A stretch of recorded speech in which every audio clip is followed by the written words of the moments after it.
Hello and welcome back to the Crimeshield Podcast, where we keep it security every day. And today we've been wondering all along how to keep ourselves safe while at the road. We've seen accidents, in our roads. We've seen a lot of people being hijacked. We've seen a lot of people losing their vehicles, and just to mention but a few. So today we want to deep dive into that topic, and with me today is my long-term friend Caleb. Caleb, karibu sana. Mambo. Thank you for welcoming me here. Yeah, so this discussion itakuwa tu discussion. Tunabonga tu. Watu wameibiwa magari. Kuna watu hata they cause accidents without even realizing that they are susceptible to those kinds of risks. Yes. So I want us to discuss that and how can we be able to solve such. Okay. Yeah. Sawa. So today I've been reading in the papers and I've seen the trend in which the caliber of drivers that we have. We had the instance where government say that people have to be retrained. The retraining and renewal of licenses has to take a process, which may make sense to some, and probably some people will not see the sense in that. But to mitigate such kinds of hazards on the road, we have seen people having reckless driving skills. And I've witnessed personally the extent at which people lose their livelihoods. We have people who are professional drivers and they lose their jobs, not even jobs. They lose, their arms, their feet because of things that in a normal day, they would have just done something simple like concentrating on the road. Yeah. You're a driver, Caleb. You've seen all these things on the road. What is your take with regard to how especially Kenyan drivers behave on the road generally? Wanakuangaji? Sometimes, not sometimes, but most of the time they're very... okay, let me just say that this thing usually is out of ignorance, most of them. Yeah. Others, pale kitambo, most of them did not follow the right channel of acquiring license. Okay. So somehow the way you've just said, I also agree with government to some extent. But if you're saying that these people are rudisho shule, they go for further testing just to have legit drivers on our roads. Don't make it that they pay. Okay. So because you are here to defend road safety. Okay. So if you are here to defend road safety, these people had already paid their training for them to become drivers, and you auction them, you commission them, not auction, but commission them to become one. So you will not come back again and tell them that you have to pay, I don't know, is it 1050 for exams, and then they renew their licenses? No. Government should do this for free, so that way it will be more genuine. You will not see this driver planning to strike because whatever you have said, it's legit, and also government is taking part of it. So if they want to play, let not government transfer that thing to them. Okay. Now let's go to our drivers in Kenya, specifically Nairobi. Nairobi is the most notorious city when it comes to drivers. Yeah. We'll start with the matatus one. What they do,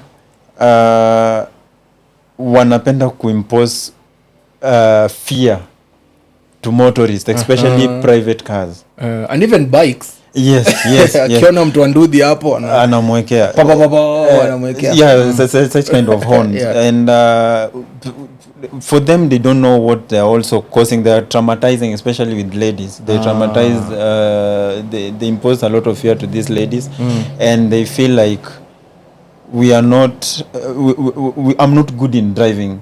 So because whatever is being practiced on road is not what they were trained in class. So that becomes a big problem. But I always advise, so long as you are right on the road, akikugonga, definitely he has to answer. Now that brings me to another topic now. Another rogue police who will come to solve the problem. Anajiona na mtu matatu more than the person who has been hit. Unapata he has changed the case. Now you private person, you're the one to be sued, to be charged, and then he will leave that guy to go. Yeah, it's an unfortunate state, but we usually also see there are cops who really do work for the good of the Kenyans, and they really do their work genuinely and with dignity and integrity. we've seen drivers as well who are privately owned vehicles. So they drive, in our public roads and they speed. Kuna kwanga na wase wa Subaru. They have I'm not talking anything against you Subaru guys, but we've seen you guys on the road and you usually race on Fridays or Sundays, and when the road is clear. Umeona Subaru inatoa moto kwa exhaust pipe hivi. We experienced that along is it Thika Road? But that was after Blue Post. Yeah. As you go, those guys usually wanatesa hapo sana. And we had a one scenario whereby we were driving from Chaka as we were coming back to Nairobi. Okay. Then there's a point where we reached and there were two Subarus. They were being driven very fast. So tulistukia two of them. So actually I was just discussing with my friend and I told him, driving ya watu, I really suspect these people because for them they are racing but they don't know the risk they're imposing to other motorists. Yeah. So as we were driving, on reaching there's this town, I forgot the name, Kabati. On reaching Kabati, we saw a very big we saw a very big smoke. It was a smoke, a very big smoke. And we wondered what is happening, what is happening here, and also crowd were pulling in. Only on reaching there we got the two Subarus were involved in a very terrible accident. Actually 2 guys died on spot. Imagine. So for them it's fun but they don't know other risks. Thank God that it was between them, but there was no any other person who was involved. But I assume there was a very old pickup which was being driven by an old mzee. I think because he was driving that slow, they were unable to maneuver, changing lanes. And they end up hitting each other in the process. It's quite sad. It's quite sad when we really don't take regard to lives simply because we want to justify our own excitements and adrenaline rush. So, somebody will say probably that they are defensive drivers. They are, people talk about defensive driving. It's like it's a big word, and yet it's the small things. I've been part and parcel of a program of defensive drivers, and they highlight, you as a driver to understand what your vehicle is, the capabilities. Different vehicles have different capabilities. Subarus are built, they're hardy, and the Prados, the big cars, they're also hardy. But how you maneuver with the vehicle pretty much determines what kind of driver you are. Yeah, so and also it differs with different types of cars that you're driving. Using. Yeah. So somebody might be, proficient in driving a bus, for example. Or a small Subaru, or a Prado. These 3 drivers, or even a truck, these 3 drivers, despite them having gone to the driving school, and that's why there are different classes, you might find that they will need an extra layer in order to operate in a defensive driving, lack of a better word, protocol or technique. So there are also cars that are armored. And you find that they are quite heavy on the road. So at the end of the day, how to maneuver this vehicle is the distinction between you knowing that vehicle, is that relationship that you create with the vehicle. People say that if you look at the car vlogs, they talk about the car having a soul. How do you clean your vehicle? How do you service it? It pretty much dictates who you are as a driver. Yes. So unapata kuna watu ambao wako pale, mtu amegraduate from bicycle, ameenda kwa motorbike, the same confidence anapeleka nayo kwa Subaru. So the same way you maneuver with your bike is the same way you want to maneuver with a small vehicle. Yes. Not knowing that you're not only putting your life at stake, but the other livelihoods of other people around you. So it's a huge gap, and I agree that it's high time we stay woke and understand. And I've heard also that people lose their vehicles. You've heard a story of something like that? So many. We have seen quite a number. I think if you have been watching on okay, in most of our medias they have captured a lot of such incidents. A good example, by the way, this one is to those guys who are watching. We need to be very vigilant, especially when you're driving your car in a mall, or when you park your car in a mall, or anywhere public. You need to be, especially if you're paying those parking using your cards and all the tokens and all. We had a scenario whereby someone went and parked his car in one of our mall. I will not mention the name of that mall. And he went for shopping. So it was something that was to be done as quick as possible.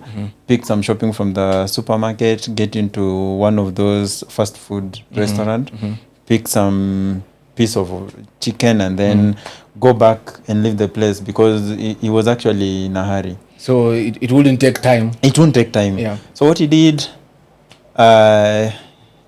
he left the parking. Actually, he had parked inside the building. So he left the parking, went to the supermarket, and after which he went back. He left the card inside the car. So he went to pick it to pay for the parking and then leave the place. Akifika pale anapata different car parked there. So he was like, kwani where did I park? Hapo unatafuta gari paka kwa mfuko. Utaingiza mkono ndani ya mfuko. Utafute, uingie uiname ukiangalia chini ya magari ya wengine. The car is gone. So he screamed. Security came. Kamwambia, okay, let's just go and check it from the CCTV, because kama unasema ulikuja na gari na ulipaka hapa, then of course your car was seen. Coincidentally, the CCTV camera could not show where the car was parked.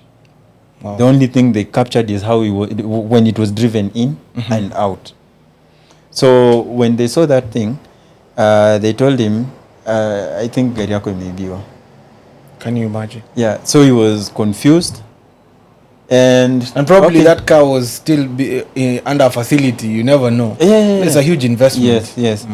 And that was one of the scenarios. And then again another one happened. I think it's the same guys. They came to the same shopping mall. And now this time round, the guy who parked the car, with that mall they were using chip coin to do the payment. Now when he left the car, he left with the chip coin. But for him, they were going to have fun with kids. So he was not going back again to the to that parking any time soon. So once he left the place, they stayed there for quite some time. Kumbe huku nje mambo imeharibika. Imechamuka. We had these guys. They came, they saw the car, wakafungua gari, wakaingia, wakatoka. So once wametoka, unajua, when they're driving, that is when they will now start looking for that chip coin to go and pay. So this guy went and drive all the way to the exit, waiting for his colleague to bring the chip coin. No, to leave the car and go and pay for that. They have to work as fast as possible before they are noticed. So one of the security men noticed some weird behavior because these guys have just driven there, they have parked, and it seems like there's some a bit of commotion. So the guy started walking towards them, and he asked, "Why you are not allowed to park here? Why are you parking here?" And they said, "Our colleague ameenda kulipa parking fee." So he said, "Okay, you have to reverse and wait for him at one of the parking. Once he's ready, then you can leave." Kumbe wakati wanasema hivyo, because the other car was stolen, now the antennas were high. So they called the guys who were operating from the CCTV to check that to car. Confirm whether they are the same people. And they saw when the car was being driven in, there's some cameras that are there. They could see that it was a family inside, and the guy was driving was wearing a blue T-shirt. But now the ones that are leaving, they even have jackets, and there's no kid in that car. So that was that was one of the things that raised the alarm. So they detained the car, and then wakaulizwa, kama mnasema mtu wenye ameenda kulipa, mwambie tuletee the coin. they could not produce that coin. So they were arrested and taken to the close police station, which was around that place. Later, now they identified the car owner. So that's one of the things that really helped the guy not to lose his car. So what I'm learning from whatever you're telling us today is, don't leave your chip coin when you're going to a parking lot. Don't leave it in the vehicle. Yes. Or any other mode of parking. And if you're very keen, most parking spaces, even in malls, they tell you clearly that park at your own risk. Yes. That means that mall won't be liable for any eventualities if your car is stolen. But they have gone ahead and given you an extra layer of protection by providing that chip-based payment method for your parking. Yes. So never ever leave your chip coin or that card for parking in your vehicle. Yes. Quite insightful though. How can we then say we can solve such kind of problems? We've already said don't leave your chip. Somebody might say that my car has a tracker. Somebody can just say my car has a tracker. We are in Kenya.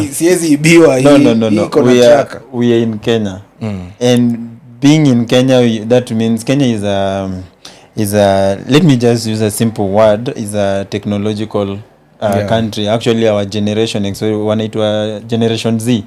Those guys they are tech savvy. They're on another level. They're being admired actually worldwide. I've seen US really employing a lot of Kenyans because of the IT. Never lie to yourself that unajua nimeweka tracker kwa hiyo gari. Tracker ni hatari sana. Kuna mtu you are lying to yourself. Let me bring this into attention. Now, there are so many ways which you can lose your car. Let's not talk about the mall. That was one of the examples. But even in your own compound, kwa nyumba umelala, watu wanapiga bei ya hiyo gari. Mtu ashajua hapa hivi we have a very nice Prado and that one Land Cruiser V8 200 series or 300 series. But hao watu si wako na pesa, mtu atakuwa na guts aje kwenda kuiba hiyo gari. You lose your car in seconds. Seconds. Now you will never even get it again. Wow. So we have seen these things zime happen. Gari inaibiwa Kenya inaenda kuuzwa Nigeria. Gari inaibiwa UK inapelekwa Nigeria, then it is shipped in Kenya. And people are driving here not knowing that car was stolen. I like what the government did juzi wakisema now they have to do serious screening and history of that vehicle before it is given the go ahead to be sold in Kenyan market. That's amazing. Even if you have imported it yourself. Now what happens is when you leave your car and you believe in your tracker, there are some gadgets that do the jamming ones. Yes, jammers. Now what happens is tracker has to communicate using the internet. So what happens is once those guys approach your car and they have jammers, then that means they have jammed the surrounding network. Once they have jammed the surrounding network, let me just try and be more elaborate in this. Let's use a good example. You have parked your car at your, let's say, your residence. Let's talk of let's talk of an estate. Leave an apartment. That is even too obvious. So those guys who are saying they are much safe, they have the dogs and all that. So when these guys come in, they'll go to where your car is parked, maybe in your garage, and they don't have the key. So one of the things they will do, they have some gadgets that do extend frequency. So they'll try to study your house. Now wajaribu kutafuta where your master bedroom is, because they know that is where you have kept your key. Wale waneka key kwa master bedroom, nasikia. So they will now come close to that bedroom. Let's say your car where you have parked it is give it an estimate of around 20 meters 20 meters away. So wewe umelala, the guy atakuja hapo kwa dirisha, he will raise that thing, then the other guy who has the laptop or tablet at extend. Now this guy will extend this frequency to the guy with the laptop or an iPad. Yeah. Now the guy will unlock the car using that frequency. So basically they are cloning the details of that key. Exactly. Okay, Once they do that, that car will open and they can start it. Sawa. So ni kama tu ni mtu anajitengenezea kifungu ya hiyo gari. Yes. I'm talking about the keyless. The keyless. Okay. Yes. Okay. Now what they do once they've done that, they will reprogram a different key. Once they reprogram a different key, now they are set. Your car is gone. It's like they are the ones who own that vehicle. Yes. Your car is gone. Wow. Aya, turudi kwa wale watu wa tracker. Umeka hiyo gari iko na tracker sasa. Yes, kama iko na tracker. Once they've done that, they will jam the surrounding signal. That is now the surrounding not internet but the network. So once they open, they leave with your car. Wewe ukiamka asubuhi upate gari haiko kwa garage. Na what do you do? Unaingia kwa truck. So of course you'll rush there to either cut fuel. That's what they do, to disable the engine. Ukienda pale uangalie na kuonyesha gari iko tu na wewe hapo umesimama na gari yako hapo. Na kumbe kwa ground. Unaanza kufikiria gari yako imetani ile kama video kama majini za Mombasa zimeingia. No, your car is gone. And there's nothing you can do. Maybe you rush to nearest police station. Ukienda kuripoti wakwambie hebu fungua tracker, ukionyesha inaonyesha again the car is just within your premise. So si ati hiyo gari camouflage imekuwa hewa. No, and then they will take all their time. Once they get your car, they will drive to a safer place without disabling the jammer. Then they have the whole time in the world. Now we're introducing another gadget. That one is now the one that detects where GPS is. Just a minute before we bring that in. So this jammer, what it does, it creates a bubble, around the area that it is. Yes. So the network inaonyesha inaenda. Those guys who are living around that place, utasikia kila mtu anasema bana, sijui ni nini bana network yangu, nini phones, we can't call, we can't receive, we can't do whatever. That's because that Okay. So already that should be a red flag. Okay. Now there's another gadget they will come with. This gadget now will detect where the GPS is. Itazungushwa kwa gari pole and they will get every single GPS that is kept in that car. So that is the tracker for that matter. Yes. So mahali penye umeficha hii tracker, somebody who is an adversary will come and search. Yes. Atafute paka mahali iko. Paka penye. Na ashaweka jama yake so yeye kisha maliza, the car is now safe. They can now switch off the jammer and now proceed now to do whatever they want. Kama ni kukatakata hiyo gari or they want to export it, whatever. Yeah. Wow. It's quite shocking what you can, you split seconds na gari yako imeenda hivyo. Yeah, it's gone. So these jammers, how comes they can't affect the operations within that vehicle? Or is there a set frequency? No, it depends. Some cars, mostly the German cars, you will get that. Unajua, those cars are more computerized. Yeah. So once the jammer is on around that car, it will disable some of the car functionalities. Yeah. But it doesn't stop the car from being either vandalized or whatever. It will still do that, because for these guys they just use how do you call those? They'll just reset the memory. Okay. And the car is good to go. Yeah. When you're talking about the malls and you're talking about the jammers, I've been curious, wakati, probably you're queuing for something somewhere or you're going through the mall. There are these metal detectors that are usually placed at the mall. And there's something like a plate that you put on the side. Yes. Most people just put their phone, the key, and everything there. Is it a risky affair? No, Yeah. Because they have, you talked about, they are coming up with something like a satellite or something that receives that data. It receives that data from your key, duplicating the details of that key. Yeah, mobilizer. Sasa si utakuwa umerahisishia kazi au adversary, uko kwa mall, mtu amekufuata na kona hiyo reader for lack of a better word. Let me give you a story again.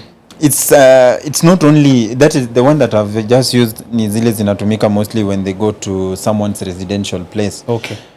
But sasa when it comes to mall, kuna kwanga na a very nice briefcase, mtu amedunga suti, ako sawa. This is a businessman. Yes. So let me use a good car like again, I'll just go to Land Cruiser V8 or Nissan Patrol. Definitely umeshuka kwa Nissan Patrol yako. You are walking in the mall, ama you are maybe somewhere in a cafeteria or whatever place. So as you're walking, you see there's a guy who was just parked next to you. Na huyu mwenye amepark next to you it's a very good car. Let's use that a Porsche Cayenne or something like that. And you see the guy also joining you, munaenda pamoja. But of course you're not talking to each other. You walking in, of course you give him his respect. You have seen the type of car he's driving. You are walking in, munachekiwa pale kwa security. You are cleared. As you walk, you'll notice that this guy sticks with you. Akuachi? Let's say umeingia maybe in a bookshop. The guy is with you in a bookshop, also opening some books or whatever, but he sticks with you. That really needs to raise an alarm to you that this guy is suti amevaa kwa job. And I'm the target. You know what I'm talking about? He is picking signals from your key. He has something activated in his briefcase that is picking those signals. So ikisha chukua ina transmit to the other guy who is in that Porsche Cayenne, receiving and the guy will open your car, and that is how your car is gone. Where are we safe? Is there a solution to that? We have been working on something for quite some time. This is something that we started in I think early 2018, because I also underwent same problem. Ulioshwa. I was about. It really hurts when you have your car. Now this is my personal story. I went to visit a friend who resides in an apartment, and you know those apartments, they have visitor parking outside the compound, and so there's a perimeter fence, and then the residents can park in, but visitors outside. The one that also Kanjo, you usually pay Kanjos to do that. So when I went to visit my friend, I parked out there, and we got into the house. We were actually talking business. So when I parked, I had a feeling in me that don't leave your laptop. You might need it while you're discussing this thing with your friend, as much as you are leaving. And with me, I had some money which we were supposed to pay our workers. So I went in, I collected my laptop and the cash that I had. And again, another feeling told me, just make sure that you have cleared the car. So I just decided to carry the whole bag, and we went with it inside the house. So when we got in, he prepared something. It was actually a quick lunch as we leave. So when he brought the food, hata tundo naeka tu hivi nianze sasa kukula, we had a knock on the door. He went, opened the door, and it was a lady. The first thing she said is, ule mtu alikuwa na gari ya blue aliingia hapa. My friend answered and said, yes, ako hapa. Mwambie gari yake imeibiwa. My goodness. Hey. So we left the food. We rushed down the stairs. Kutoka nje. Unajua kwanza yeye kukuambia gari yake mwambie gari yake imeibiwa, and I have the key with me. How did this guy? It's impossible. So we went out. Kufika nje tunapata, okay, the car was there, but the all doors were open. So you can imagine Kotuza like, oh no. Wow. But I was not that shocked because everything that was in that car had already, I went with them. So lock ilikuwa imevunjwa vibaya, and the car I was unable to lock the car. So we try running up and down looking if we can get someone there, but we couldn't. So we just left. I took the car back to the insurance to fix the car lock, and I think after a week, that is when we received the CCTV footage showing how it was done. They came, wanajifanya wanapiga story, wamelalia gari as they talk. Kumbe one of them is trying to manipulate the lock. with a flat screwdriver, and that is how they got into that car. So they are both, the manual way of unlocking your vehicle, and now there's the tech part of it. Yes. Which brings us to the topic that you're talking about, the solution. Is there a product that can be able to, mitigate such or add an extra layer for you out there who is a driver? Let's say somebody has come and used the jammer. Somebody has come and used, all this tech stuff, cloned your key, and now is proceeding with your key, and with your vehicle, and you have the original key. Shed a light on that. When the incident happened, there were so many questions. And when I went to Google, I saw there were numerous complaints all over the country. People were saying how their cars have been vandalized, and it got me thinking, what I wish this car could just talk to me and tell me that, hey, kuna mtu hapa anajaribu kunichezea, then I will take action immediately. You see. So I started doing some research, pole, how to communicate with car brain and how it can do all that thing.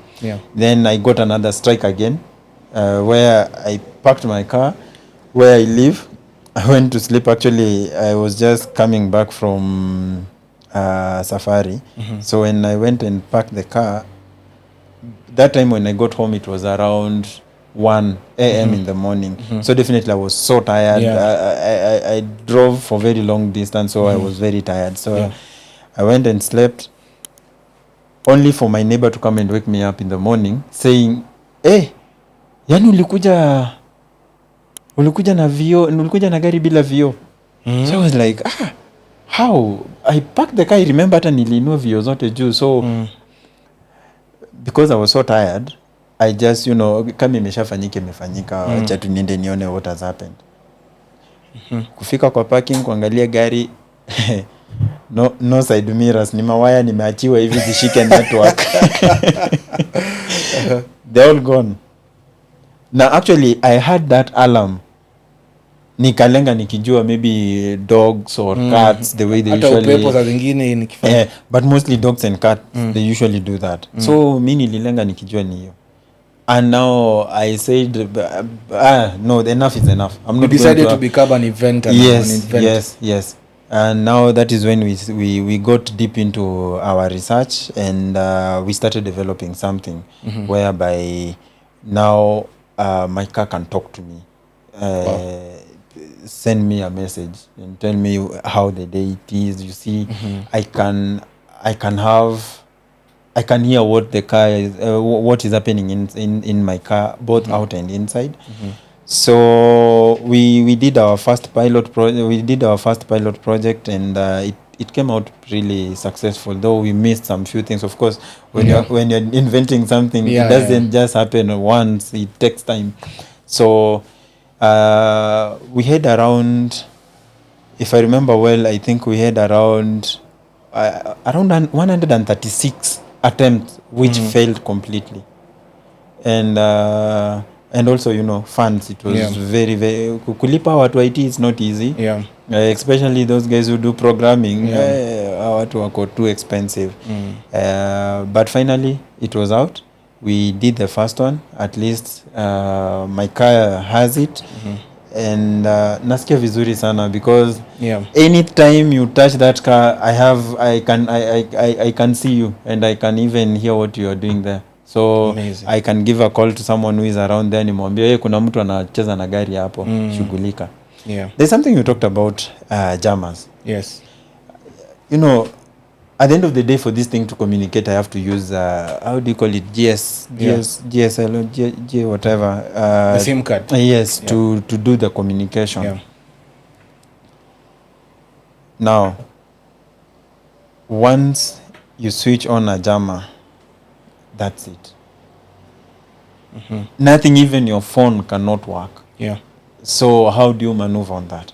So there's something also again we were working on. Already three of them are out.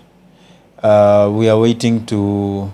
Right now we are using manual, and you know we are in a digital generation. So we wanted to put it more digital, not manual, because it was too manual. So for now, it is too early to talk about the product. Because we are also going through the normal satisfactions with the regulation authorities. Once that is out, then we'll be good to go. That will be amazing. I'm looking forward to working closely with you, and I hope Crimeshield will be the mother of, or rather the platform where they can get it. Thank you. Yeah. So we've had it from Caleb. It is important for us to be safe. You've spent a lot of money making sure that you've acquired an asset as a vehicle. It is your initiative to make sure that that vehicle is well taken care of. There are many ways of people to, defraud you or steal that vehicle from you, but it's up to you to make those choices to make sure that you're able to safeguard the vehicle that you've bought. We've talked about not walking, leaving your parking chip at the vehicle. We've talked about just being, aware of your surrounding and know if somebody is shadowing you or following you. Just being aware on how you place your keys when you're going through the metal detectors and much more. So please remember to like, subscribe, and share this. And above all, keep it Crimeshield. See you next time. Thank you.